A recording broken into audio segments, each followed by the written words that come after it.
बिस्मिल्लाहिर्रहमानिर्रहीम। ये बेटे ये लेक्चर नंबर 6 है इनकम टैक्स का। चैप्टर नंबर 2 डेफिनेशंस पढ़ रहे हैं हम इनकम टैक्स की। आज बेटे जो डेफिनेशंस हैं हमारे पास उनमें पहली डेफिनेशन है लोकल गवर्नमेंट। जी बेटे sub section 31A section 2 local government shall have the same meanings as defined in the Punjab Local Government Ordinance 2001।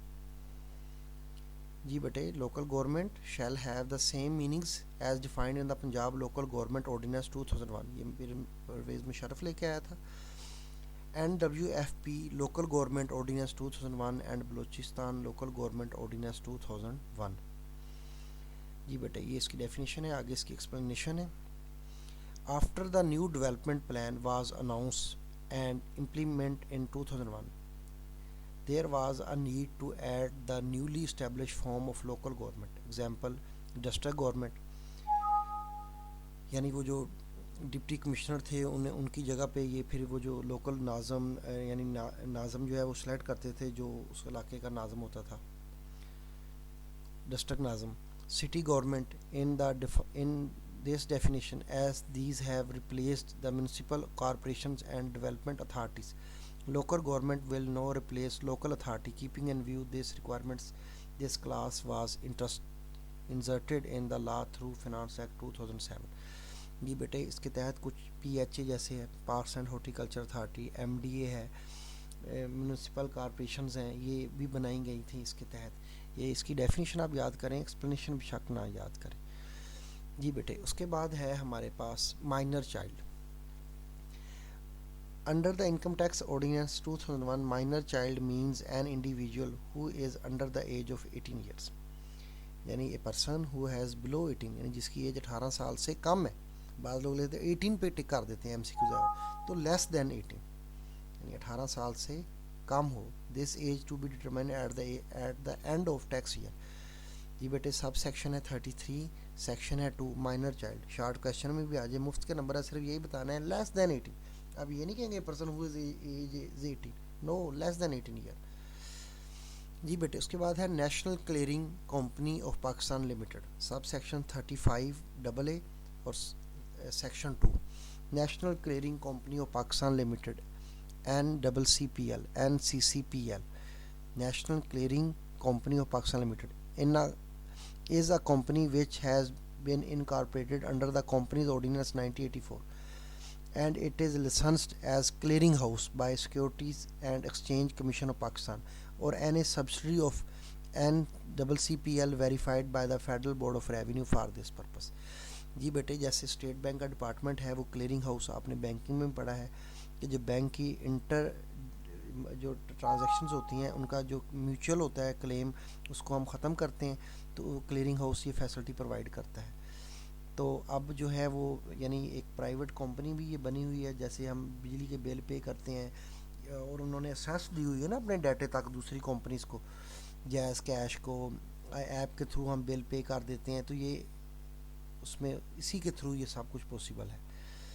जी उसके बाद है बेटे नॉन प्रॉफिट ऑर्गेनाइजेशंस एज जैसे कोऑपरेटिव सोसाइटी होती है। सब सेक्शन है बेटे 36 और सेक्शन है 2।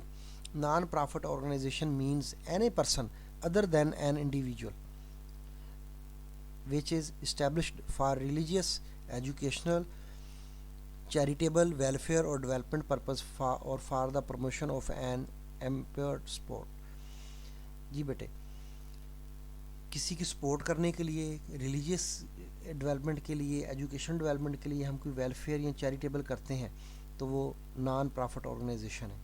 जैसे मदरसे बनाते हैं, मस्जिद बनाते हैं और अच्छे काम करते हैं, लेकिन उनका मकसद क्या है, मुनाफा कमाना नहीं है। It should be registered under any law as non profit organisations and the commissioner of income tax has certified it to be a non profit organisation for a specified period under the income tax ordinance.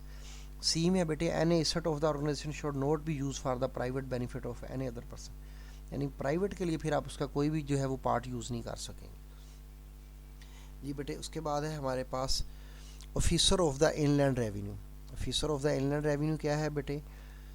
Officer of the inland revenue sub section 30A section 2 the following officers are included in the definition of officers of inland revenue. जी बेटे, additional commissioner of inland revenue, deputy commissioner inland revenue, assistant commissioner inland revenue audit officer, district taxation officer of inland revenue यानी district taxation officer, और assistant director audit, any other officer designated as such by the federal board of revenue. ये बेटे, ये जो officers हैं ये officers of inland revenue हम इन्हें कहेंगे। एडिशनल कमिश्नर को, डिप्टी कमिश्नर को, assistant commissioner inland revenue, district taxation officer, assistant director audit और any other officer designated by as such by the federal board of revenue, जिसको federal board of revenue appoint करे कि वो officer of inland revenue है। Section है बेटे 2 और sub section है 38A, officer of inland revenue. आसान डेफिनेशन है, एडिशनल, डिप्टी, असिस्टेंट यानी 3 तो कमिश्नर आ गए ना साथ। फिर इनलैंड रेवेन्यू ऑडिट ऑफिसर है, district taxation officer, assistant director audit और एनी अदर ऑफिसर यानी appointed by the federal board of revenue. जी बेटे, उसके बाद है ऑफशोर एसेट्स, sub section 38AA section 2। Offshore assets क्या है बेटे? यानी offshore assets includes any movable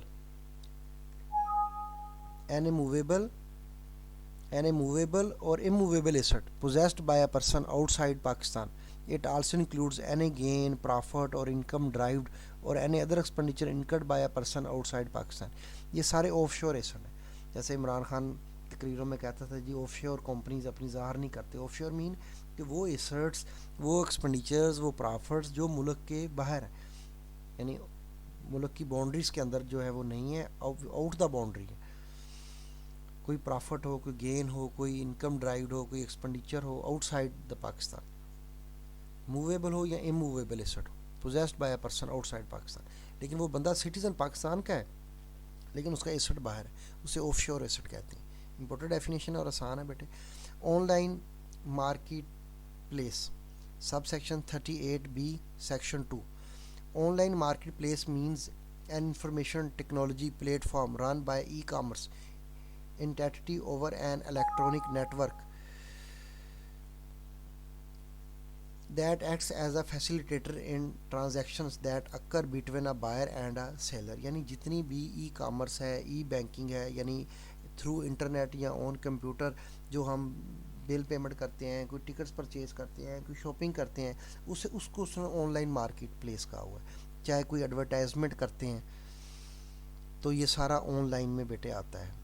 ये इस स्लाइड में 2 डेफिनेशन थी, ऑफशोर एसेट्स और ऑनलाइन मार्केट प्लेस। देन है बेटे Pakistani source income. Pakistani source income क्या है जी? Income tax ordinance 2001 has given consideration to the geographical source of income while taxing any income. Sub section 40 और 101 सेक्शन 2 है जी। In this context the Pakistan source income includes the income which a person earns in Pakistan irrespective of the fact that where it is actually received। Receive उसे कहीं भी होती है लेकिन earn उसने पाकिस्तान में किया, ये पाकिस्तानी सोर्स इनकम है। लास्ट लेक्चर में हमने फॉरेन सोर्स इनकम पढ़ी थी। सच इनकम में बी फ्रॉम सैलरी, चाहे वो कोई सैलरी लेता है किसी भी कंपनी से, बिजनेस करता है, property situated in Pakistan. Some examples of income are as follows. जी बेटे, salaries received by virtue of employment in Pakistan whatever paid।